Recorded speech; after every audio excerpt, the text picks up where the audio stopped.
Welcome to the Point of Difference Rugby League podcast. I'm your host Dave, and today we're going back in the day with a Linwood legend, Canterbury South Island great. It's the one and only Paul Truscott. How are you, man? I'm good, Dave. How are you? Yeah, mate. I'm bloody fantastic. Thanks for coming on the show to share a few yarns with me.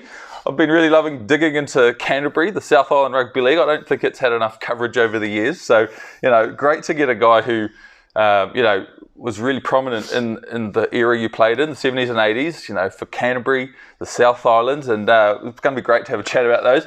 Now, I had Brent Todd on the show, and he said that you're a bit of a fit as a fiddle, and that you're a bit of a hard bastard back in the day, which is fantastic. So you look incredible, man. What have you been up to? What, since football? Yeah, you're still looking very fit and healthy. Yeah, I'll probably gym 3 or 4 times a week. Really? That's what I'm mainly doing now. Okay. But previous to that, I was into cycling really big, and running, trail running. Oh, nice. And that was good fun. And prior to that, doing a bit of karate straight after football. So I've been doing a bit.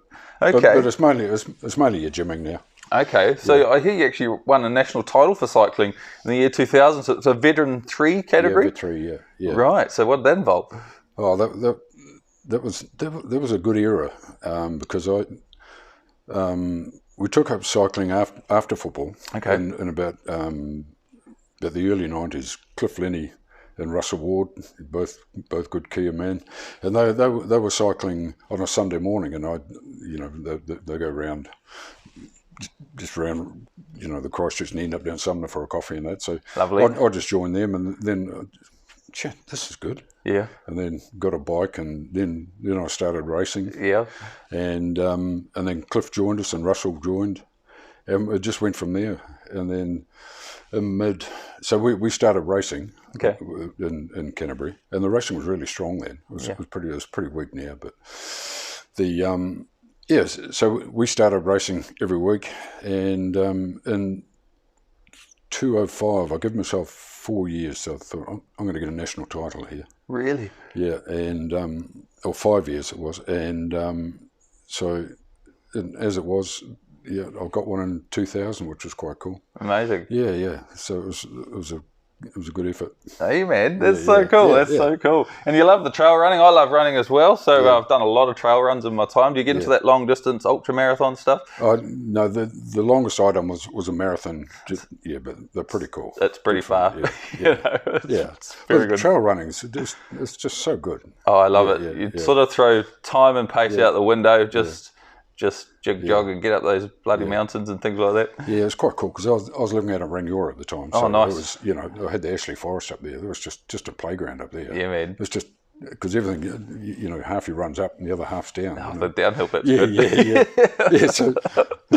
So good running. Yeah, good people. So what about during your career? What have you done post-footy, like work-wise? Oh, work-wise, well, I've done lots of things. While I was still playing, I served my time. I left school at 15 and started chipping, so I was a builder. I came out of my time at 19 and a half. Yeah, because in those days you work 9 hours a day, and so it doesn't take long to do 9,000 hours. So 19 and a half, and so pretty much straight after that I went out on my own doing jobbing work. Yeah. And then I started, I got married at about 21, and my old man has been window cleaning. He's been cleaning for years, right? Okay. And so I went and worked for him, and he had all the hospitals in town all tied up, and they were brilliant. So I went and worked for him because I thought I could make more money doing window cleaning, right? And it was brilliant. It was just such a good job. We had a good crew. We even had a lot of limit guys. We had Neville Perkins, Lewis Hudson at a time. It was brilliant. My brother Chris, we had an absolute ball. So that went from there. So I've always been window cleaning off and on all the way through. But then I was developing. I was shifting houses onto sites. Okay. Yeah, so I had a stock of 14 at one stage. So rentals. So that was all pretty good. Yeah, man. And then I got into actual developing, 9, 10 unit blocks in town. Okay. All tilt slab stuff, so that was all pretty good. Yeah. Just done one up just here on the corner of Hereford Street and Barbados Street. That was one of my first big ones. Yeah. Really? And then I finished that with. And meanwhile, I had while that was going, I still had the window cleaning going. I had Trade Tech, which was a property maintenance company going, and I'd had a little cafe. Yeah. You know, just all this. Hey, you're a busy guy. Yeah. But when you're busy, you can do it all, can't you? Yeah, well, Yeah. I'm fairly busy these days, I hear you. Working full time, doing a podcast, training for marathons. Yeah. Life's pretty full on. But it just gets done, doesn't it? You just get it done. Just get it done. Yeah, man. So I've always been like that, so it's all pretty cool. Nice. So I've still got a couple of window cleaner businesses going now, but I'm in the process. I just turned 70 last week. Far out. So I'm in the process of just winding it down now. That's the way. Kick back. But the other interesting thing with the window cleaning, at the moment I've got my son, my younger son, who's 20, yes, and my grandson, 19 or just turned 20, and me working in it. So we've got 3 generations working. It's cool, so cool. Yeah, man. And they're such fun to work with. Oh, that's great. Yeah. How good is that? It's just take the piss out of everyone. You know, that's so, the one. So cool. Work banter's the best. Yeah. That's pretty good. Right, man. So let's go the other way. Let's rewind the clock. Where did you grow up? What was life like for a young Paul Truscott, growing up in Christchurch? I'm an Aranui boy. So I was born. We lived in Cuthbert's Road, which is right where the sewage farm is. Okay. But we never worried about that. But there was always a stink there in those days, right? Until they put the hood on it. But that was a 1960s childhood. It's never been a better time to be a kid. Yeah. Than those times, Even you were just free to do anything. Yeah. And there was no drama. I remember everything was done on a bike. Yeah, man. That was me growing up. Like I was 9, going from Bromley to Linwood Park. Yeah. On your bike. Twice a week, 4 o'clock and coming home, you know what I mean? Best mode of transport. Yeah. So all that, and you'd be biking down to Brighton after game on Saturday, or go to the pool down there, it was just, but it was great. Aranui Primary was a great school then. Yeah. It's a great school. And Aranui High was a great school too. Nice. I've got no problem. I've got great friends still from those days, Oh, that's awesome, man. Yeah. So where did the rugby league start? Where did that come in terms of, was that your childhood? Where did that happen? That happened. A good mate of mine, Gavin Hardy, he lived on Carter's Road, and he said, "Why don't you come play league?" Because he played for Linwood, right? So, we biked around there, and then I got in. There was an A and a B side, in those days, because big numbers in those days, Yep. And so went down there, and I just loved it. Yeah. Yeah. So so it was pretty cool. That was the start of it. I never knew what league was prior to that. Okay. But those days, you just do what your mates do, don't you? Yeah, man. That's what it's about. So once you started playing, what was it that kept you coming back every week? Like, was it the physicality, or was it just hanging out with mates? Was it a bit of a combination of everything? Everything. I like the discipline of it. Okay. Yeah, the structure of rugby league. Right. And your mates. You didn't realise it at the time, but you were bonding with young men. Yes. That it's you can never replicate that. Okay. It's just such a good feeling. So there was that. The coach was great. Yeah. And you just lifelong friends, even from 9 and 10. Yeah, that's brilliant, man. So you said you grew up in Aranui, and you played for Linwood. So what are some of the earliest memories you have of playing? Like, what rules did you play under, and how was the game different, and what was your experience? Yeah, it's interesting that when I first started, it was unlimited. Yes, it was unlimited. So if you had the ball all game, you could win it. But it never happened because you always dropped it or done something stupid. But then it went to 6. Okay, and then to the 4, and then it's been the 4 ever since. But I can just vaguely remember that, doing the 6. Yeah. So it must have been over a very short period of time. It went from 6 to try that, and no, that didn't work, so down to 4. Might have only been 1 year or 2 years or something. Okay. But that's, memories, just great memories. Yeah. Yep. Amen. Yeah. So, you said you like the discipline. So what were you like when it came to training or doing issues? I mean, just from talking to you now, I feel like you would have been pretty highly disciplined at training and giving 110%. Oh, great. Yeah, there's all the different skills that you had to learn, right? Yeah. So there's, the tackling thing, which I was reasonably good at. Yeah. And I just loved that. and the attacking side didn't come on until a bit later. Okay. You know, when I, you know, you just got a bit more heart in that. Yeah. But I love that. I love the structure of the trainings that Brian done. Then there's all the fun of, you know, when it's all over, you're talking and doing, just mucking around as kids and that. So that was cool. It was great fun. It was a great childhood. Okay. Yeah. So at that age, or was it a bit later where you'd sort of get up early, go for a run before school or whatever, or train after school, or was it just more for social growing up at that point? Well, you didn't have to, because you're naturally fit in those days anyway. Yeah. Because you're always doing stuff. You know, there's no fun. Yeah, there's none of that. Yeah. You know, you're never sitting and your mum's always yelling out, "Yeah, come on, you guys, come on, get inside dinner time." You know? Those were the days. So kids were naturally fit. Yep. But I do remember one time we had a big game on, and how dumb it was. But it was on the Saturday, but the Friday night I said I better go for a run. Yeah. So I run from there right round through Cal Stadium and all round, you know, because it was, you know, you just felt on fire, you know what I mean? So that was pretty cool. But, yeah, man. Yeah. So when we caught up a few weeks back to sort of start planning our podcast, you know, you had a treasure trove of newspaper clippings that you gave me, all your old photos, and you had one photo, an under-10s Canterbury side with yourself, Eddie Kerrigan, Doug Wells, Murray French, and Mark Broadhurst, you know, all under-10s. What an amazing photo. So what's it like coming through the grades with these guys? And they all went on to be amazing players. Oh, it's brilliant. Rex Dalzell was in that as well. Okay. Yeah, I failed to mention that. Great. But at the time, you don't realise it, do you? No. You know, they're just guys just you play your mates. with. Yeah. But if you pick for a Canterbury side, it means you've got something special, isn't it? You know what I mean? Or anything like that. So there's an odds-on chance that most of the guys are going to be successful anyway. Yeah, which turned out that way anyway. So, that's good. It's great. You know, all lifelong friends. Okay, so I was going to ask, you still catch up with any of those blokes from way back then? Great. I caught up with Mark. We were up in Kaikoura, not last weekend, the weekend before, and I caught up with Mark. And nice. We went and had a catch up with him. We had a few laughs. It was brilliant. Oh, that's amazing, man. Yeah. He's great. He's a great man, Mark. What a legend. Great man. Yeah. So you came right through the grades with Linwood. So who were the people who coached you and sort of nurtured you along the way? I started off with Brian Williams, and he was a premier player, and he was coaching. And his brother Wick, I played with Wick quite a bit. You know, as I come through into premiers and that. So I think Brian took us up to about 15s or 16s, and then Billy Godfrey took over from there, right up through till I made premiers. Then John Flanagan. Oh yes, John Flanagan. He's seen that name a lot. Yeah. So John was my first alpha male that I ever got attached to. Okay. Just an amazing man.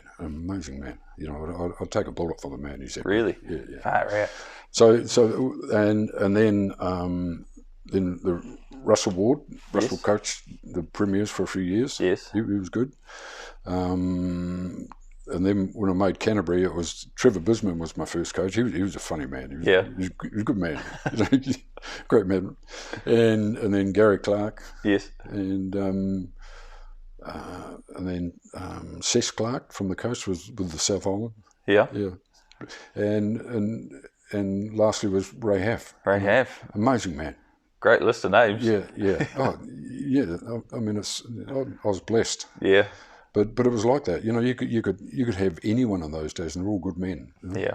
It's probably the same now. It's just that I'm not involved with it. You know. I suppose. Yeah. Oh, that's amazing, man. Yeah, so you played right through Canterbury grades, right through from under 10s. Yeah. Did you make the rep sides all the way up to when you're making pretty much premiers teams and things like that? Pretty much, yeah. Okay.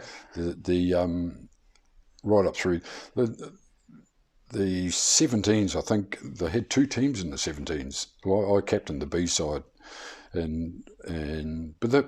I think there must have been a tournament one. Okay. Up in the North Island somewhere. But that was pretty cool. Yeah. Yeah. So it was pretty much all the way through.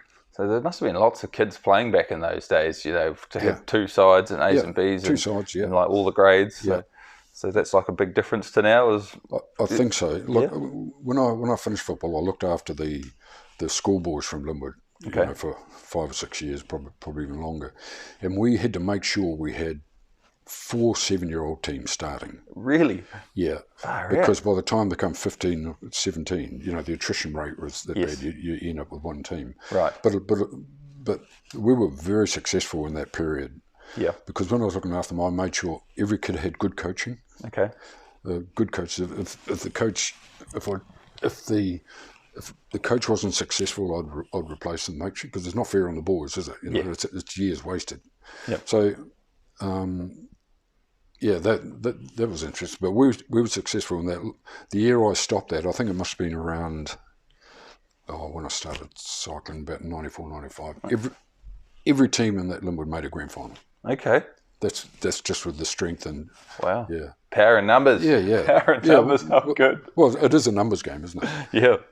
So in the Canterbury comp, when you were playing, say, Prems, or who were the dominant sides back then? And were there any clubs that were around then that aren't around now, or things like that? The dominant ones were like Linwood, Papanui, Easton was strong. Okay. Addington was strong. Hornby was strong. Kaiapoi. Look, it was, to win a game was a big deal in those days. Okay. Even though you teams would make grand finals, but to get there was a huge effort. Right. It was, the standard of football was really good. And it was tough. It was tough football. It was tough football. Good hard football. We'll talk more about that soon. So what was the rep scene like, though, when you were coming through, like under 15s and 17s? So who were you playing around the country? What was the standard of footy like around the different regions in New Zealand? Yeah, I don't remember too much of that, but I know we used to get over the coast a lot. Okay. Get up to Wellington. I'm not sure whether we've done Auckland, but I know in those days they used to have tournaments, and yes. which was quite good. Yeah. Yeah, but your Bay of Plenty was strong. Auckland were always strong, exceptionally strong. Of course. Yeah, and Wellington, but we held our own with them pretty good. So how did you enjoy going over to the coast and playing at Wigan Park over there? Oh, I loved it over there. Yeah. It was an adventure. I bet it was. Because you go over in a bus, right? Yep. Yeah, and that's half the fun. Especially a young fella. Yeah. Are you talking about kids or sort of like your 15s and 17s sort of age group? Yeah. That was good fun. Hard footballers over there, they're all coal miners. Exactly, hard buggers over on the coast. Yeah. So who are the players you looked up to? Either Prems or Kiwis, like when you were starting to make your name in the Prems world. When I made premiers, when you're a kid, they're just kids, aren't they? Yeah. It didn't matter. Although I always respected Mark. He was the main one I always respected because he's such a well, I shouldn't say, but he's a nice man. Yep. Men shouldn't be nice, right? But he was a good bloke. I always respected Mark. Because most of it was the guys I played with. I respected them immensely. Your Rob Turners, your Roger Symes, your Cliff Lennies, Rex Dalzells, all the guys you played with, totally respected. But once I made premiers, Rod Walker was the one. He was my nemesis. Okay. Yeah. See, when I first made premiers, my job was to maim as many people as I could. Right? See, I don't know whether I gave myself that mantle or whether it was fans said, you got to maim. But that was my job. Oh, brilliant. And it was interesting because on those first couple of years, you could get away with, hitting heads, and So I used to get most of the guys just to take the guys low, and as the guys were going down, you just come through and just try and take the head off. It was insane, absolutely insane. Look, I'd finish the game and both my lower arms, you couldn't move them because you'd been hitting heads and just battered. Oh, awful. My goodness. Yeah, and you had to go to work the following day. The good old days. Yeah, great days. Yeah. So, you debuted for Prems as a 17-year-old. I mean, in a comp full of hardened men. Yeah. Just how scary is that task? Or were you up for it? You were quite confident in your ability? Yeah. I feared nobody. Really? Oh, that's nobody. Cool. No, I was doing that first year playing. Okay. No mucking around. No mucking. So what was the retaliation from some of these hardened old men? Just I can't remember. There was probably a bit, but probably copped a few. But I'd done some boxing before that anyway, so it didn't really matter. But Brilliant. I mean, if you don't do that, Yeah. if you don't do that, then you're an easy target. Right. You know, I found as my career went on, no one would have a fly at you. Yeah. Okay. You know, they just respect you because they know what they're going to get if they start anything. You know? Right. But it's called détente. Yep. And that was the generation, wasn't it? That was just how the game was played. So that was the classic, right, first scrum's going to be a punch-up, you know, let's just absolutely get into each other. Yeah, not that often. Okay. Yeah, but I know it happened a lot. Yeah. Yeah, and some coaches even... Okay, the first scrum, let's get it on, we'll get it on, we'll see what... I love these stories. Yeah. They're the best. But we never had much of that, although at the start I was in the second row loose forward anyway. Okay. So, you know, just is what it is. Yep. But, no, that's cool. That's just expected. Yep. So you played a bit of hooker though as well. Yeah, like, you know, quite a lot. I worked from the back, worked my way up. Right. Okay. Yeah. Okay. We'll get to there. Right. So what was it like, you know, because your son Rod contacted me and he told me to ask you about the punch involving Peter Hall and a scrum. So like I say, talking about playing hooker, you know, you must have been in the middle of that one. Oh, no, that was interesting because that was in 1974. Okay. And Peter Hall was one of the hardest guys you've ever met. Right. He's in our side, right? Okay. And he's a good friend of mine. He's passed now. He passed in his 40s. Just an absolute tragedy. But he was that hard. I've seen him play with a gone shoulder and broken arm, broken fingers and everything. You know, he just kept playing. You know, if you're having a bit of a down, he gives a fucking thing. You know, off you go. It's just those sort of guys, right? Yep. Anyway, in 1974. The Linwood Club had a tour it was the Midicon tour, and it was a whole busload. So it must have been about 40 or 50 of us went over, and we went from Brisbane and then worked our way down to Midicon. Okay. But in Brisbane, we're playing. I forget the club it was. I'll remember it soon. But we're having a bit of a problem with the prop, right? Okay. And Pete said, "Fuck, I'm having a bit of trouble with this bastard." I said, "Look, next scrum, just brace yourself and I'll come through and I'll give him one." so anyway, scrum went down and I come through, spied him up, and I went whack, and Pete's head went whoa. He never let me live that down for a number of years. But that's cool. That's just part of the game. It's just part of it. Yeah. Oh, bloody good stuff. Yeah. Bloody good stuff. Like, do you ever look back and compare the game, you know, you had back then to what we have now, you know, like, because, you know, you're dumping guys on their heads and it was just kind of the norm. And now if a head touches the shoulder and then clips up on the chin, you've got a penalty and 10 in the middle. Like, what are your thoughts as a player from that generation in the comparison? I mean, that generation, we just expected it. Okay. There would be probably at least 1, 2, 3 times in a game I'd pole drive somebody. Oh my God. Because, you know, and then landing on their head. That's crazy. I cringe now when I think about it. Right? I bet you do. I absolutely cringe. You could have killed someone just like that. Yeah. Or just maimed them, and it's insane. It's his insanity, I guess. I mean, I look at the game now. I mean, the game now is you play football. Yeah. You know, you're not. There's no dominating phase of it or anything like that. It's just hard running and hard tackling and I mean, it's better to play now. I guess it's the safest it's ever been to play, but now you need to be ultra fit to play as well because it's a lot of minutes for the ball in play. Yeah. So that's just the way it was then. You know? Crazy, and you just expected it. You know. Yeah. You know, if you know you're being pole drive, you get rid of the ball and you try and protect yourself. Was there ever any injuries, like major injuries that you know of that might have happened? But I can't recall. Oh, far out. Yeah. Okay. You mean me or other guys? Oh, just anyone in general, like from that type of tackling, you know. Look, I remember coming through, whenever we'd play Eastern, Wayne Jeffs and Jim Churchill were the second rowers. And they were good second, rangy second rowers. Right? Yeah. And once again, your job was to try and put them off the pitch. Right? And it was quite good. And with Wayne, I probably got him off quite a few games that we played. I mean, you'd end up going off or something. Yes. Yeah, did my job. So that was cool. There's no malice or anything like that. It was just your job. Yeah. Yeah, because they can cause too much damage to you. You know? Absolutely. Was it like after the match, like once you step off the field, you're all mates again? Oh, absolutely. Yeah. An interesting thing, because I caught up with Peter Sturgeon. He was great guy. We were chatting yesterday in Maryville Mall. And he said, you know, one of the best things that happened with Canterbury League in our era? He said, you played at the showgrounds, right? Yeah. You had two fields.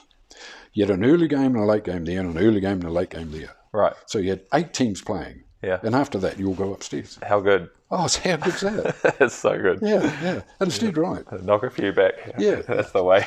So did you play any premierships for Linwood in the grand finals? Because, that was the biggest intense game of the year. Like, did you get the opportunity to play in the grand final? I think we played one. It must have been about 74. Don't quote me on that. Okay. But and that was a Papanui Linwood. Oh, that's a good but match.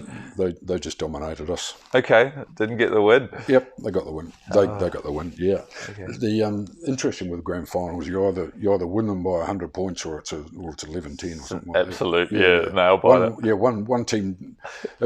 It's a mental thing, isn't it? Yeah. If the team gets on top of you and just doesn't let you do anything, and then next minute you start making stupid mistakes, and that's the game. Yeah. The game might be over in the first 10, 15 minutes.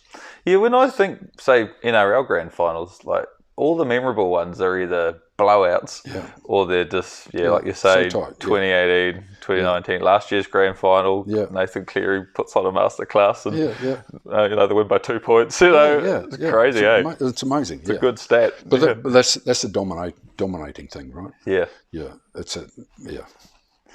And if a coach is on his game, that's that punch up in the first scrum, that sort of thing. That's what you find a lot of grand finals start like that, or the Aussie league, was it with the State of Origin? The State of Origin. That normally starts in the first 3 minutes of scrap. That's always good fun. It's perfect.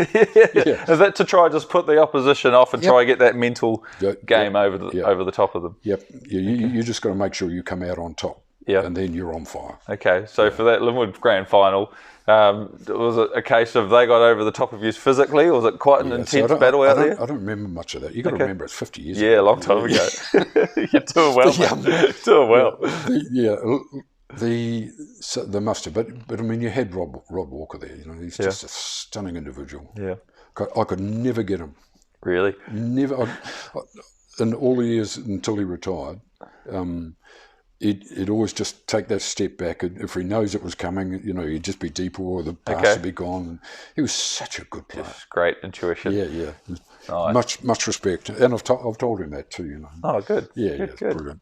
Okay, so you're selected for Southern Zone under 19 years side in 1973. You made the Rothmans final at Rugby League Park in Wellington. Was it fun though to say get up to Wellington and start taking on guys from other provinces? Yeah. Oh, brilliant! Because in those days you took the train up and then you took the ferry over to Wellington. Okay. Yeah, brilliant. That's got some great photos there of us, on the Maori or the Wahine, whatever it was. Yep. Going the Wahine. Is that one that sunk? I think it was. I'm not sure. I think it might have been. Anyway, I'll cut that out if it isn't. And great. Once again, you're going with good mates, and it's good fun. The tournaments, because it's normally whatever it is, it's a week. Week you're up there, and a 17-year-old, that's pretty good. That's a pretty cool time away. Yeah. So would you find though, like kids were far more responsible and a bit just like say your parents were all good, let you go away back in those days, and they just trusted you a bit more? Probably. I think you wouldn't, if you're untrustworthy, you wouldn't get into a Canterbury side or anything. Oh, really? You know what I mean? Okay, so it was a standard as a person as well. Yeah. Okay. I think there'd be a bit of that in it, right? Right. If you're known to be an absolute ratbag, all you're doing is making a job for yourself, aren't you? Absolutely. Create a rod for your back. But everyone, that's great guys. Yeah. Great people. Oh, that's cool. I mean, you can't. It's probably the same in every sport. Yeah. Every sport. It's that camaraderie. It's just like warfare, but no one gets killed, isn't it? So you take a bullet for your mate, and that's what that camaraderie or the comradeship is all about. Yeah. And you never forget it. No, it sticks with you forever. That's cool. So you got selected for Canterbury, the top Canterbury side in the early 20s, and you played Wellington. So how did you find out you'd been selected? Like, did they make a big fuss about, being selected for a provincial side back in the days? You know how they do jersey presentations and all of that now? No, what was it like back in your day? There'd be a wee ad in the press. This wee story. John Coffey might write something, and this is the team. And that's it. Yeah. You find out in the paper. In the paper. That's brilliant. Well, I'm not. That's when I first think of it. That's. But it's probably a manager's rung you or something like that. Okay. Yeah, but it was nothing. Yeah. There's no big fanfare about it. No. So you did score on debut for Canterbury. So, you may not necessarily remember the match, but, when you're out there representing your province, you score a try in your first game. How sweet is that feeling when you've worked your ass off to get into that top side? Yeah, it's cool. I remember a bit of that game because it was in the upper hut with the bricks. Okay. On the far side you got the brick terraces. Right. Yeah. I remember that, and that was the reason I scored the try. It was so easy. I hit a guy that hard he dropped the ball. Right. Yeah. So all I'd do was pick it up and run about 10 metres and score a try. Oh, how good! I thought this can't be that easy. I was waiting for the referee to blow the whistle. Yeah, so something what have I done wrong? So but good game. Yeah. So what were your nerves? Were you nervous before the game, like building up to it? Was it just another game of footy? Just another game. Okay. Yeah. Feared nobody. Oh, I love it. I'd do a lot of mental preparation. Okay. I'd like sitting in the sun. Yeah. Eyes shut, and I'd look at the two things I'd look at would be the guys coming at me with that whatever shirt, whatever jumper that they were playing that week. Yeah. Right, whether it's Wellington or Papanui Kaipo, or that coming at me and just taking them, hitting them hard. Yeah. Hitting hard. Very hard. And the same with the same. I was pretty good at popping ball, for runners, and I'd just visualise myself doing that. Where I've got to put that guy, I've got to take him out of that hole, and then bring him back into that hole. So the hole from a runner was where he was standing. Okay. So so that was mentally prepared. Oh wow. Yeah, and so. It just all happens, doesn't it? Yeah. You just make it. Well, it's half the game, isn't it? And visualization is proven to be very good technique for any sport, whatever you play, or any goal or dream. You got to visualize it. Yep. And just work towards it. Yeah. I still do it now. Yeah. Even same with the cycling. You just you just imagine yourself riding away and. Yeah, well, I do the same for marathon running. So I got my PB last week at Dunedin, and I did the very same thing that morning, the day before. Yeah. Just some moments of quiet time and visualising that, the race day. I'd done Dunedin the year before. I missed the PB by about 2 minutes, so I was frustrated. But I went back this time. I knew the course this time, and smashed a couple of minutes off. Was pretty happy. Yeah, good on you. Good. Yeah, amazing. What time was that? I did 3 hours 53. Oh, so sub 4. I'm not the speediest guy in the world, but for me, I'm a broken down, injured guy all the time. So I'm pretty chuffed to knock out a sub 4. Yeah, I remember Cliff Linney saying because he used to do marathons with a good mate through football and that, and through the football times. Yeah, and they'd done the one over on the coast. Okay, right, and of course, and Brian Drabble was another Limmer guy. They were doing it, and they just went too fast, and he was unconscious with about 5 k's to go. I'm lying in the grass. Yeah, man. But he was a great runner. Very much a pace yourself game from the beginning, and then attack the second half if you've got anything left. If there's anything left. Good times, man. Yeah. So, still on the Canterbury, there was a big match against Auckland where you scored a try to level the match, 22 all. I think that was off a Brent Todd offload. So what was it like playing Auckland, the big chiefs of, New Zealand Rugby League? Yeah, it was great. You were never expected to beat them. No. Auckland. They were so strong, and so even if you could come close, I mean, it was probably a win. But... did we win that game? It was a 22-all draw. 22-all, you got the try that drew the match. Yeah, that's right. Yeah, I remember that. Yep. There's some good players, hard players, but where Auckland had it, their backs were so fancy. So the forwards didn't have to do too much. They just had to bring you in, and it was an exceptional games to play them. So we were talking about the West Coast earlier, and I found an article saying you went over there to Wingham Park, played on a very lacklustre display for Canterbury due to atrocious ground conditions, but you scored a try in a 16-0 win. So as an adult, what's it like going over to Wingham Park, playing in the mud against these tough bastards who are all coal miners and loggers and everything? What are those memories? They were a great weekend. Yeah, because you go over one day and then you come back the next. You'd stay the night most of the time. Yep, on the drink after the game. Yeah, that's the way. And the great guys, the coasters, right? And but that game, I remember that it was horrendous. Like the mud was like that. And I think they just shooed the cows off before we went on. It was so good. But that was so cold. And anyway, we got the game over it. But the defining thing about that trip was we stayed the night, which was brilliant. You stay at the pub and so it was brilliant. Go the next time and it was pissing down with rain. Oh no, not pissing down, but it was just raining, right? And then we stopped in at the Terra Hotel. Okay. All right, and the Terra Hotel's had a big car park at the front. Then it had a retaining wall. Right. And about a metre or so back was the pub. Right. Okay. And so you go down some steps. And the bus driver had parked the bus like that. And the bus driver, everyone was in having a beer. And there was only me, Rex, and Sooty, which is Mark Vincent. Okay. We were out in the what's name talking. Next minute the bus started coming down. Oh, no. And it was coming right and it was heading for the pub. No way. I kid you not. And I thought, fuck, what do we do? Sooty up in there and put his foot on the brake and stopped it just before it went over the edge. Amazing. And so that was a legend. And from then on, Sooty was known, and that was the day that Sooty saved the bus. For Sooty saved the bus. Yeah. Sounds like a children's storybook. Sooty saved the bus. I gave John Coffey a call and told him about it. Yeah. And of course he wrote it up. I bet he did. Yeah, he wrote it up about the day Sooty saved the bus.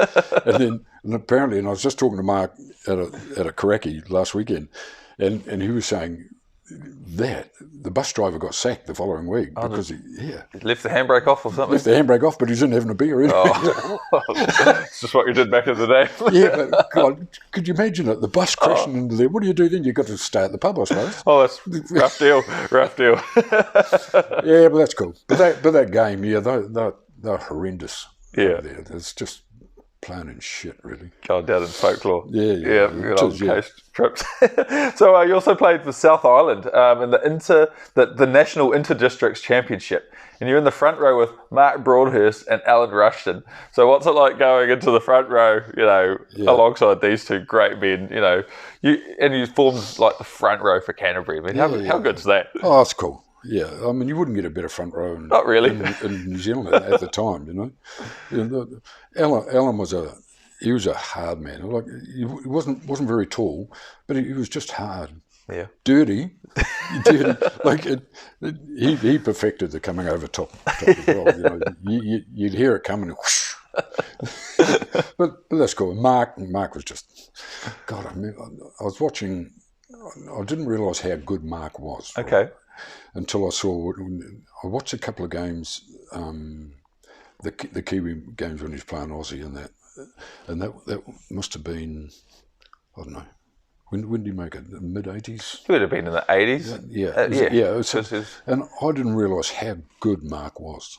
He was tough, man. He was tough. He just didn't take a backward step. You see the photos of him with like his eye like closed and sitting in the dressing room, big grin on his face and his eyes just munted. Yeah. He's just not bothered. So he was good. And Alan, they were great to play with, right? Yeah. And then your second row was like you had Tony Cole and Baxi and all the boys, and you had Wally Wilson and wow. Great amazing names, days. They're all good blokes. Like I've met quite a few of them now. They're just choice. Like, I met Wally a few times now, and great man. Wally's a great man. Such a good dude. I mean, Wally and I have been friends like since I was 10. Far out. Yeah, it's good, isn't it? Yeah, that's amazing. So cool. Yeah, rugby league brings people together. It's what I think that's what I really love about it, and meeting more and more people. We're still connected now, which is pretty crazy. Yeah. Are you originally from here? No, I'm from Hamilton. I'm a Waikato boy, but I've been here a couple of years now, and it's just incredible meeting all the people. Yeah. Good, just good men. Good men. Yeah. Right.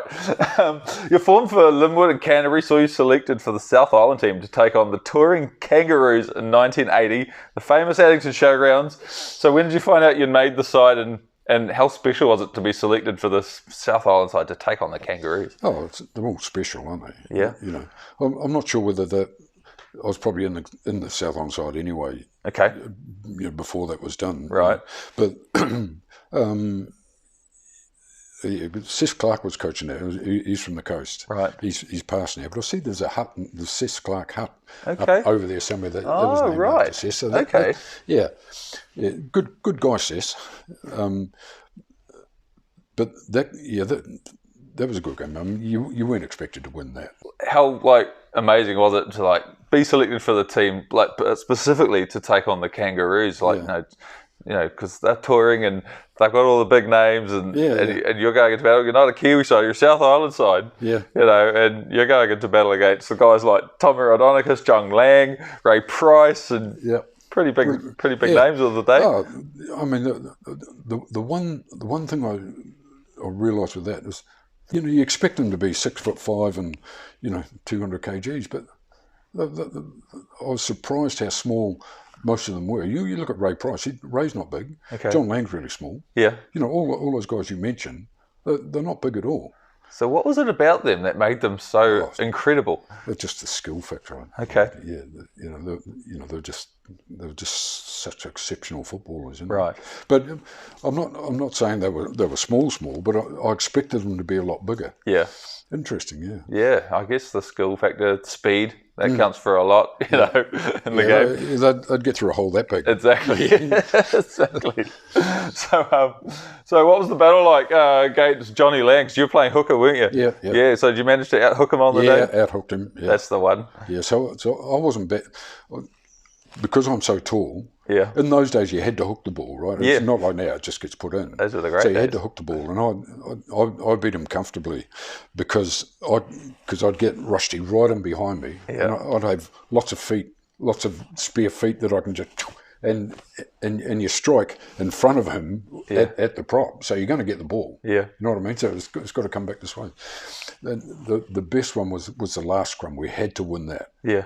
We had to win that. It was right, almost on full time. Yes, because you were up 12-11. Yeah. If I believe that was the score. Yeah. Yeah. Yeah. Right. Yeah. So I had to win that. So we won that, and then whatever happened, then I think we just held on to it until the whistle went.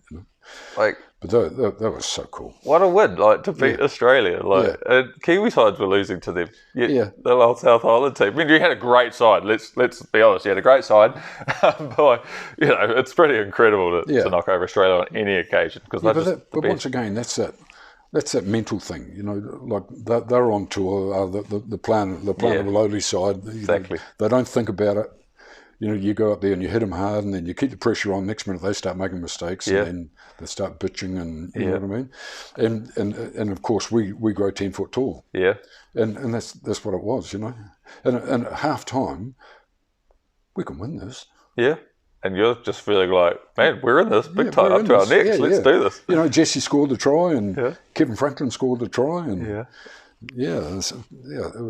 was so cool, and so the defence was really good. Yeah. The other thing I remember about that game was the very first. I'm a great believer in the first thing you do in a game has got to be 100% right. Yeah. Whether it's a tackle or a pass the ball. So the first time I got the ball, it was from dummy half, right, and I passed it to someone, and it was a shit pass. Because that kind of sets the tone mentally, doesn't it? Sets the tone. You catch the ball off the kick-off and drop it. Yep. It does not fill you with confidence for the game. You might as well go off. Bring sub.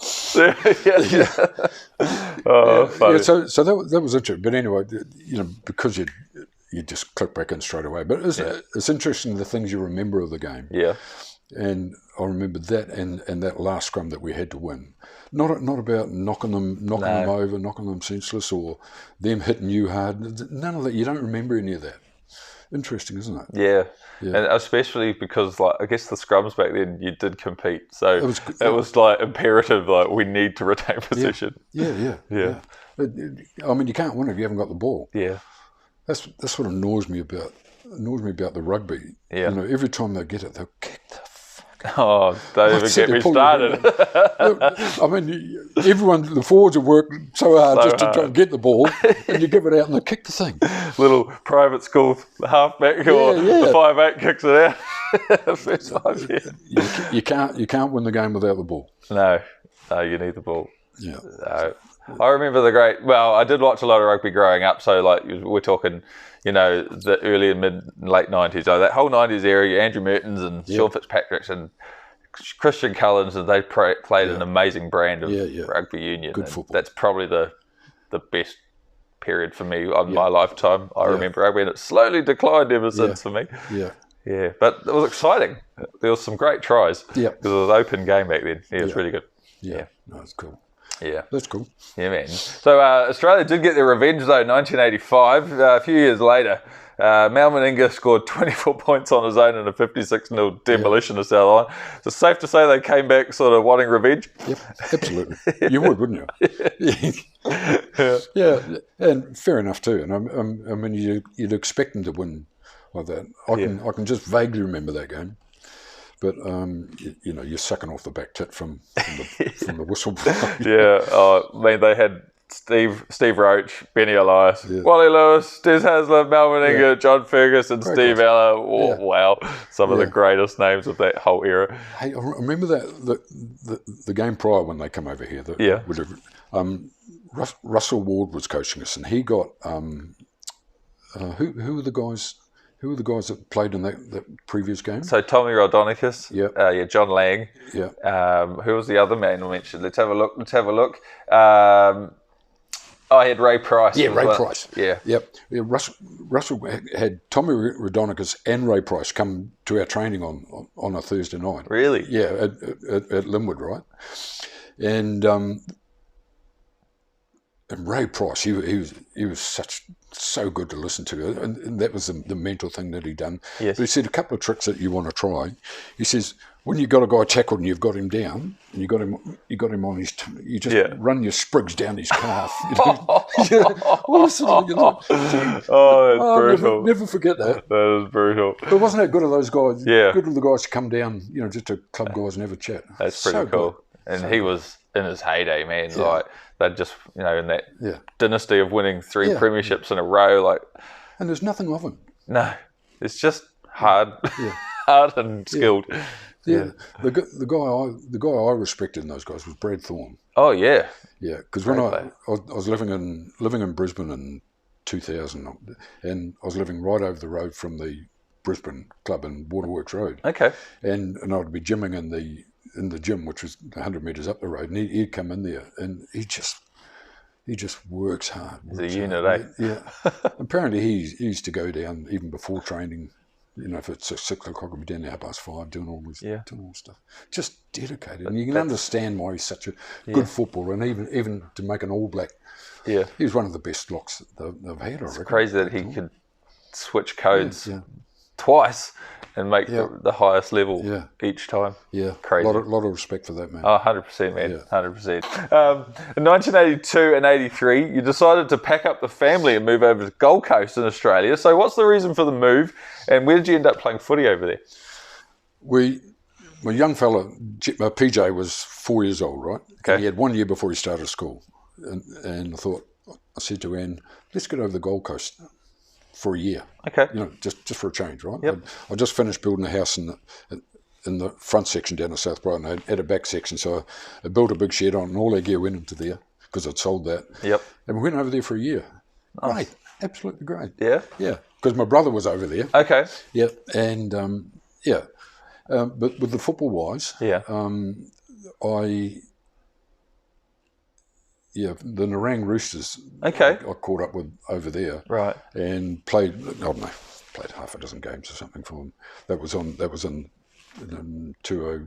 Was it 203? Okay. Yeah, and but that was pretty good. Then we come back. So we're only really over there for a year. Yeah. Yeah, just as a thing before PJ started school. Okay, but I also heard you played under a fake name. So what was the reason behind that? Yeah, well, my good mate at the time was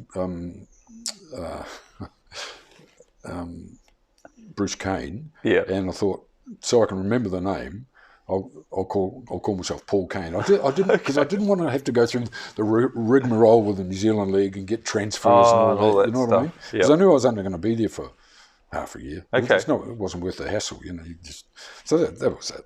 But that was fast football there. Yeah, and that's just a local club. Yeah. Still very high level. Fast. Yeah.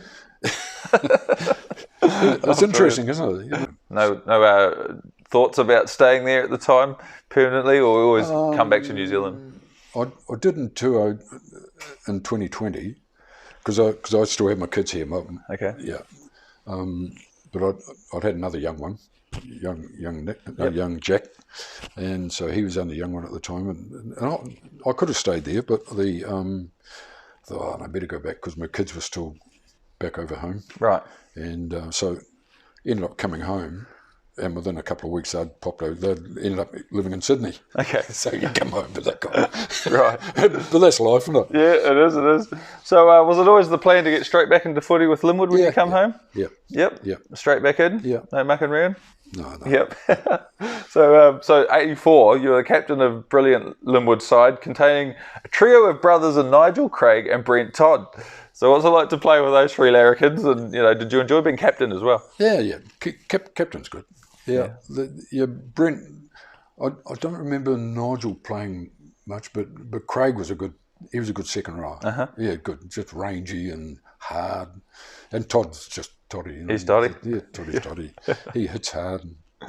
And no, it was good. Good times? Yeah. That's the way. And so I went through all those newspaper clippings you brought over it, and there were loads of articles about how you were in the mix for the Kiwis, but you never quite got there for some reason. So just how close were you to making the Kiwis during your career? Oh, who knows, Dave? You don't know? No, who knows? Well, you were sort of in the mix, though, in the mix. And in the trials. Yeah, in the mix, but you had some exceptionally good players in those days. Yes. A lot of the Auckland guys, and they had and Kevin Tamati. You would have Mark Graham. Yeah, Mark Graham. That'd be pretty tough to knock him out of the Kiwis, I guess. I mean, if I was ever going to make it, would have only been for a touring team. You wouldn't make the top side. Right. But even so. Just weren't big enough. Right. You know what I mean? Okay. The skill factor was okay, but you just need bulk. But but Dave, I never worried about it. Okay. It just is what it is, isn't it? That's my philosophy. But would it have been a dream to put on the black and white? Not a major dream. Okay. Yeah. Okay. I mean, if it happened, it happened, right? Yeah. The last one before I finished, that was about, I think it was about the 83, 84, the one that come close there. Okay. But by that time, I was 32, 33. Right. Okay. You know what I mean? You're too old. Yeah. You're better off taking the young ones, which they did anyway. Essentially what they did. You had Adrian Shelford and yes, all those boys and all the young ones, and that's what they should be doing. Yeah. My job was to help these young ones to get there. Yeah. And hopefully I've done that. Yeah, I'd say you're a pretty good example of how to play the game, on and off the field, with the training side of things, the discipline. Yeah. Yeah. Yeah. I mean, but I never worried about it, Dave. Okay. Yeah. Okay. Because you've got to remember, I had a lot of things happening, a lot of things going on. Yeah, and you're working all through this at the same time as well. You're working, It's a different era, eh? Yeah. It's an interesting thing. How fit you were fit playing league, right? And then when I done karate, because I'd done that straight after. All right. Straight after. And the fitness you get doing karate, you're just totally bodily fit, right? And you say to yourself, geez, if I was this fit playing league, I wonder how good I would have been. Yeah. You know what I mean? Yeah. And then you started cycling, which is another level up again. Yeah. I mean, that's horrendous. Like I've got photos of just, your veins just bulging out of your arms and your legs. Yep. You're just cut. There's just not an ounce of fat on you. Yeah. And just ripped. Yeah. And once again, that was the next level up again. You think, if I was this fit playing league, how good would you have been? Yeah. Who knows? Who knows? You could have got that black jersey. You never know. It's interesting, isn't it? Yeah, man. And you did have some amazing support for your aspirations to play for the Kiwis in the form of Ray Hafferton, who we mentioned earlier. He wrote you a few notes of thanks and appreciation, during your career, like to push for higher honours. And one in particular, he said, "You've had an excellent season. You've been here before. This time a black jersey is up for grabs, and I know you can do it. This is your game, so give it everything." So, just how special and important is a guy and a coach like Ray Hafferton to a player? Ray's an amazing man. Yeah. Ray's a people's man, right? Okay. He's a people's man in the fact that it's not a big. He's not talking to everybody. He's he'd come up and talk to you. This is what I want you to do. Okay. And that's the sort of man he was. And it wasn't just in the room. It was everywhere. He'd give you a note. Here, read this. Yeah. I think I got a couple of notes from him. Yeah. But exceptionally good. And that's why that it was the 84, 85 South Island team was so good. Yeah. We won everything. Yeah. And and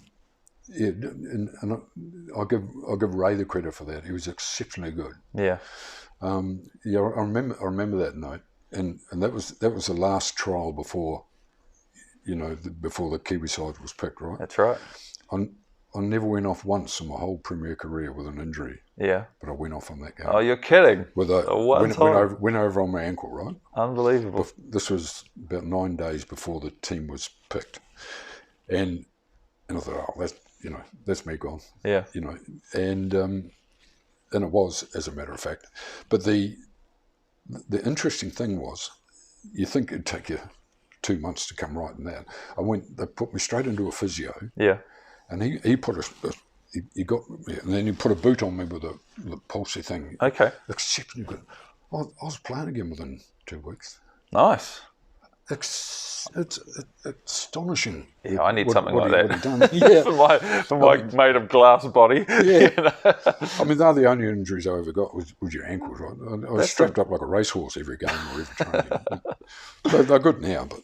Oh, that's incredible. You haven't got to go over them once and then they're forever weakened, don't they? Yeah. Yeah, I've had a few dodgy ankle injuries. Yeah. But, Do you strap?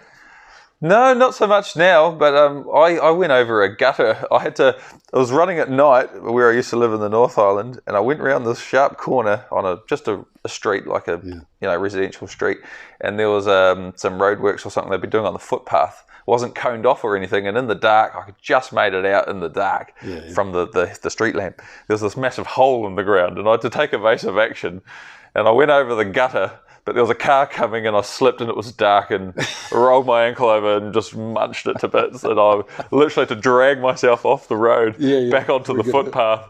And I had no phone, no nothing. It was just a nightmare getting home. I was crawling home. Yeah. I was about a K from my house. Yeah, bloody Morrisville roadworks. Not happy. So that took me 6 months, I think, before that came good because I tried running a few times and my physio was like, "Oh, it's not quite right. You need to." So it was pretty bad. I think I had 5 different grade 2 tears and different tendons and ligaments and all that through my foot. That was pretty rough. It's pretty rough. It's quite interesting getting back to the mental side of things. Like when I done that ankle on that game, it was right towards the end anyway. So you'd probably done enough to possibly be picked in the touring side. Who knows? You don't know. But to me, that's okay. I weren't meant to do that. I weren't meant to be on that tour. Just wasn't meant to be. It is what it is, right? Not your destiny. Yeah. So that's why I never worry about anything like that, right? Okay. Never worry about it. Nice. Right. So 1985, Canterbury took on British club St Helens at Addington Showgrounds, and you guys got a 30-24 win. I don't know if you remember the match, but if you do, what was it like to take on the might of St Helens? One of the glamour clubs.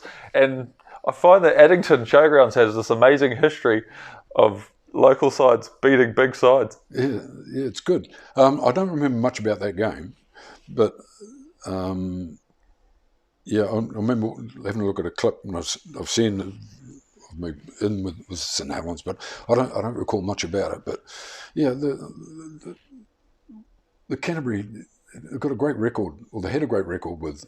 I don't know what they've done the last 20 years or not. Yeah.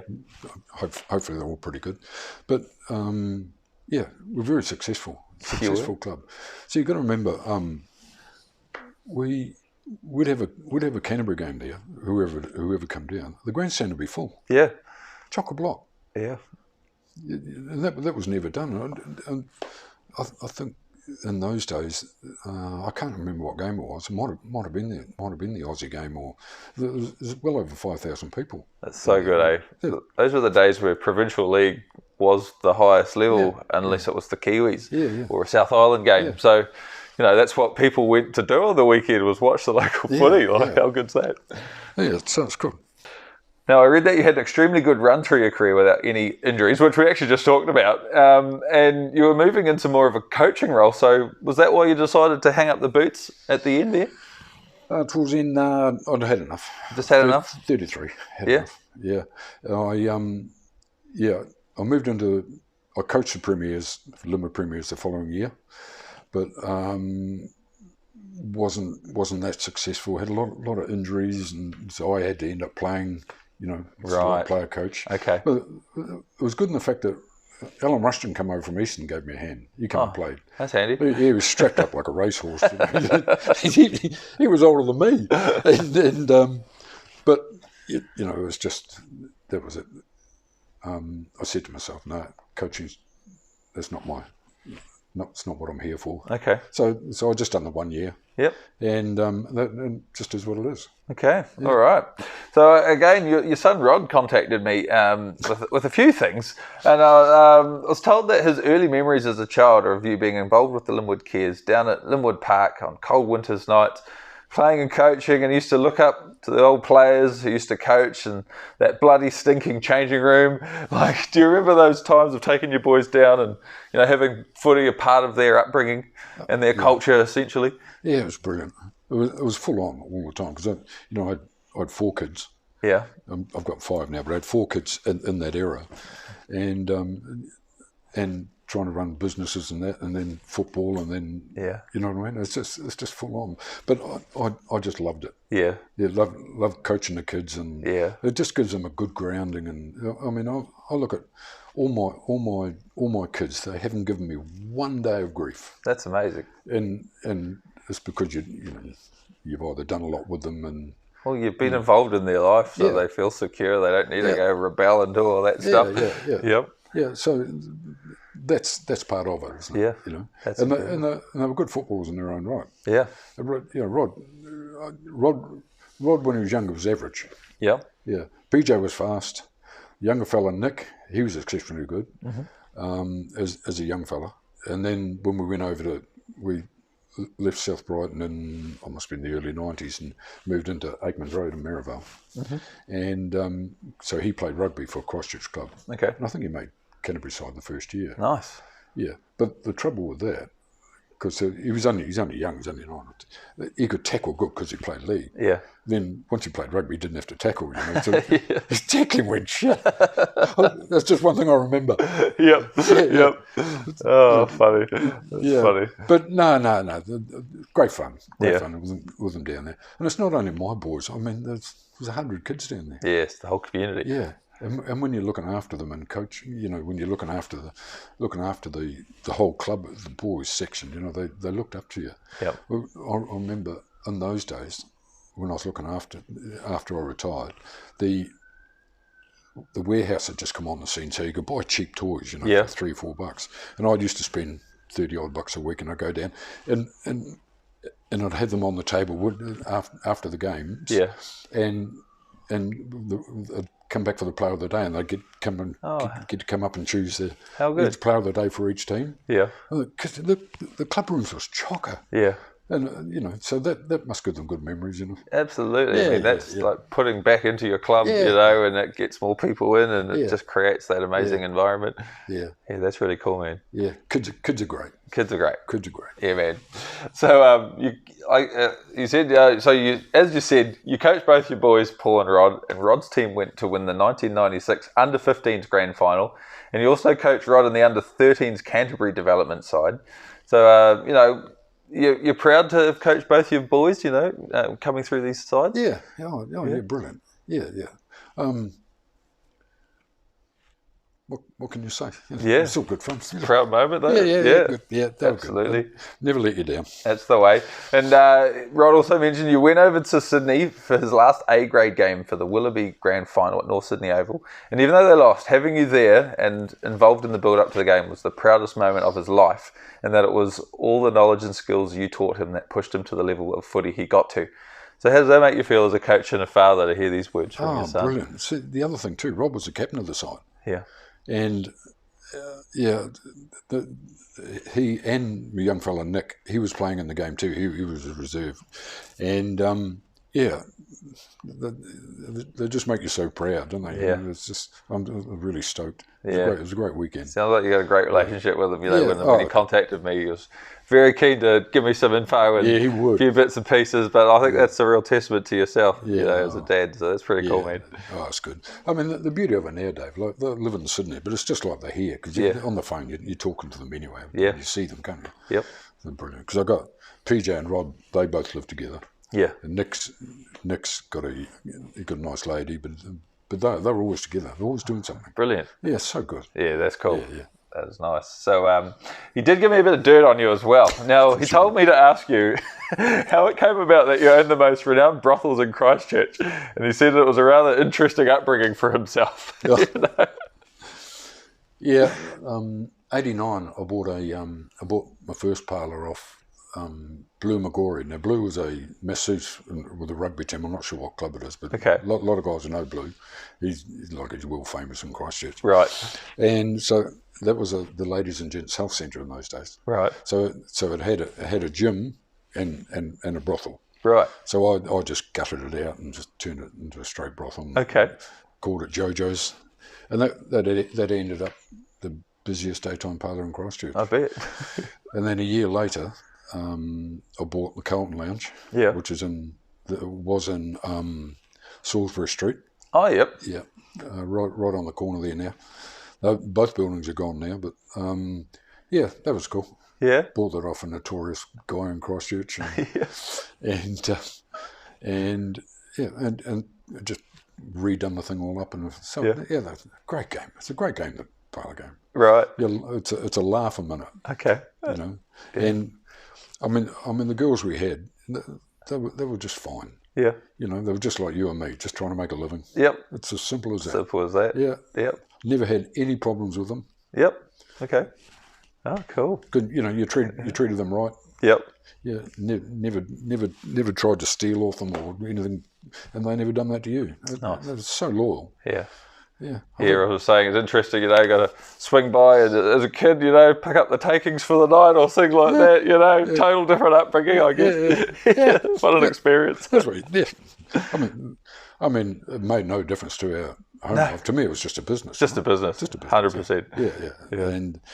And it was just good business. Nice, man. Lots of fun. I mean, I had them for whatever, 12 years or something. Yeah. Oh, just a unique little chapter there. Yeah. Oh, well, most people probably wouldn't go down that road in terms of, I guess I wouldn't even think to do that. You know? Yeah, that's real interesting. I mean, the other good thing about it was because of your league background, and you know, because you're a thug anyway. No one would ever fly at you anyway. Yeah, that's it. I guess you got no one's going to mess with Paul Truscott. Yeah. You know? Well, there's probably a bit of that, but once again, never had problems. Okay. So very pretty cool. That's interesting. Yeah. I love it.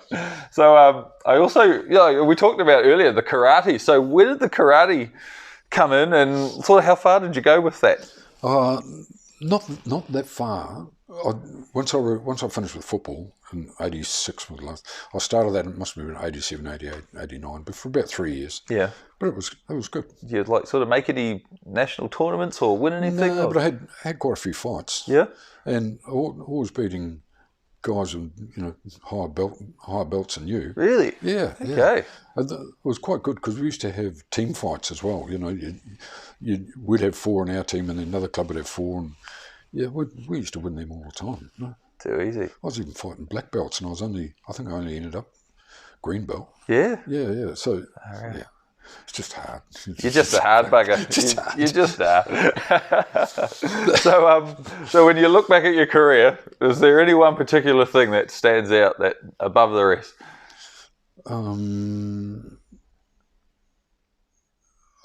I think we don't appreciate, not my career as such, because that was just as what it is, but the older people that are involved in it. Like I look at our club, and we had a lot of old guys in there, which were, Jim O'Neill, Laurie Knights. I wouldn't mind just letting them know, because I think they should be Alf Bishop, Laurie Knight, Jim O'Neill, Mary McNaughton, Ray Catamol, Keith Palumo, Ash Woodham, and Merv James. Right. I mean, it was thankless, the work that they'd done. And that's why the club's still going now. Yeah.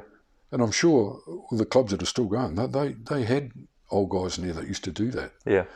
And the big guys my age now will be those old guys now, you know what I mean? Right. They're still, I know Jim O'Neill's boy still looks after the club, Wicked. And that's, if you don't have those guys, then you don't have anything. It's no club. Yeah, no club. It's all for labour of love, most of the time. Yeah. And you look at the successful clubs. I look at like Papenhurst and Linwood were probably the best run, because they run like a business, right? Mm-hmm. And they're still going now. Yeah. And they're still strong. Yeah. And you look at Eastern. I don't think Eastern's, or Eastern might have come back again now. They won the Bees this year, the Prem Bees. Yeah. But I mean, they went down, and they were non-existent for a while. Mm-hmm. But and they should be, because a lot of kids in Hampshire Street. Yeah. So something's not right. Yeah. Well, I had Malcolm on the couch last week, and he's working real hard in the background with everyone, and the numbers are up this year. So we're really working hard, and it was real nice. Had some nice words to me saying that just me doing this sort of just out of the blue is actually filled a gap between linking the past to now, and I'm real stoked to hear that. That's fantastic. So hopefully more people find that passion again, and maybe get involved in the game in some capacity. Yeah, I agree. Yeah, it's good. So and I've probably missed 20 guys that you could name. Yeah, even and when I was prepping for this, I thought, shit, I better not forget to mention, Wally and all the other guys, but you never get all the guys in. Yeah. You could never say, I'm good. I'm pleased I've mentioned everybody that I wanted to mention, because you can't. There'd be so many. You can't. So that's cool. Awesome, man. Well, we're going to finish with a few fun questions that I ask everybody. So, who do you follow in the NRL? What's your club? I don't follow much of it now. You don't? But I used to follow Brisbane a lot. Okay. Through the 2000s when they were really strong. Okay. Because I used to live over the road and used to go down and watch them play. And, so Brisbane were good, and they're always good in the state of origin. That was mine. But I think now, who would I follow now? Probably be Melbourne Storm. Okay. They're always good side. Yeah. Because I don't. Yeah, because Rob Turner's boy Glenn used to play for Melbourne Storm. Okay. Yeah. Right. And I mentioned to Rob, how you doing, Rob? I remember the name Glenn Turner, actually. Yeah. Rob, that would be one regret that I'd have in rugby league, that Rob Turner never made the Premier Kiwis. Okay. Rob was an exceptional footballer, even when he was a kid, right? Okay. He had all the skills. He was silky smooth. He could tackle, he could run hard, he could do everything, and he was schoolboy Kiwi and everything, right? Yeah. But then, and we're playing premiers, but he had back trouble. Okay. So in the end of the day, it just got too bad he had to give up. But Rob would have been, I have no doubt, he would have been probably the best centre that Really? the Kiwis had ever produced. Oh, right. That's how I rate Rob. Wow. That's up there. Yeah, and you can understand, like, it's worked through with these two boys. With Glenn played for Melbourne Storm. Yep. He played for a lot of years. Yep. And the other son, Marty Turner, that I coached, I think, he played over in the NRL as well. Okay. But he had a car crash and that sort of all right. curtailed his career. Yeah. But once again, they're just silky smooth. Yeah. But that's just Rob that I'd like to mention. That's a tragedy. Yeah. And you get an old hack like me and go all the way through, and Don't get injured. Yeah, you know what I mean. It's not right, is it? But it is what it is. Yeah. So you don't watch a whole lot these days, but have you got any inkling who might win the NRL this year? We're down to 4 clubs now. No idea. No idea at all? No idea. Okay, right. I reckon Panthers for 4 in a row. I've got this funny feeling they're going to do it. Yeah, they're going pretty good. Yeah. Well, we're in the semis now, so they've got a pretty sweet run. They only got to play the Sharks, who I don't think are the strongest out of the 4 teams left. So, watch the space. Yeah. Yeah, it's interesting. It is. As I say, I'm doing a lot of other things. Fair enough. Okay, so non-league related, what's your favourite TV show of all time? TV show? A lot of good ones, but I think probably Peaky Blinders. Oh, that's a great show. That is so good. So good. Yeah. When you look at where they come from, in First World War, down in the trench, not the trenches, the tunnels, and that's where those guys come from. Yeah, such a good show. It took me a couple of goes to get into it, but the second time, I think I just wasn't ready to sit down and focus on one of those back in the day sort of shows. And then when I did, oh man, binge watched like 6 seasons in a row without stopping. Yeah, you can understand why they're all mad. They've had to go through. They've gone through. It's like my dad. Like he was in 26th Battalion. Okay, and he was in Crete, and then he went over to Africa and chased Rommel out of Africa. And fought at El Alamein. Then they went over to Italy, come through, fought at Monte Cassino. Yep. Then all up and then right round up to Trieste. I mean, they never say a word about it. It's crazy, eh? Could never get a word out of him. No. It wasn't until I started reading the books, the history books about what the Kiwis and that had done in there. Yeah. And you can understand. I mean, Dad was diagnosed with post-traumatic stress, in his 50s or 60s, and it was 30 years after. Wow. Crazy insane, time. but that's tough. Yeah. Playing league's not tough. Not in comparison to that. Right. That's not tough. Okay, man, last question. Yep. If you could only eat one meal for the rest of your life, what would it be? Oh, it'll be fillet steak. I'm carnivore. I live carnivore pretty much. And so it'll be fillet steak with bacon. Beautiful. Nice eggs. And, bit of chips on the side. Hold the salad. Hold the salad. Yeah. So that's it. Perfect, man. Well, thank you so much for going back in the day with me, man. It's been absolutely a pleasure to meet you and get to hear about your career. And I totally enjoyed myself. So thanks very much. You too. And Dave, thanks for what you're doing. It's great for rugby league. Oh, brilliant, man. And you're doing a great job at it. I really appreciate that. Yeah. So thanks everyone at home for watching and listening out on Spotify. And this has been Paul Truscott. I've been your host, Dave. We've been back in the day, and we'll see you next time for Kickoff. Full time.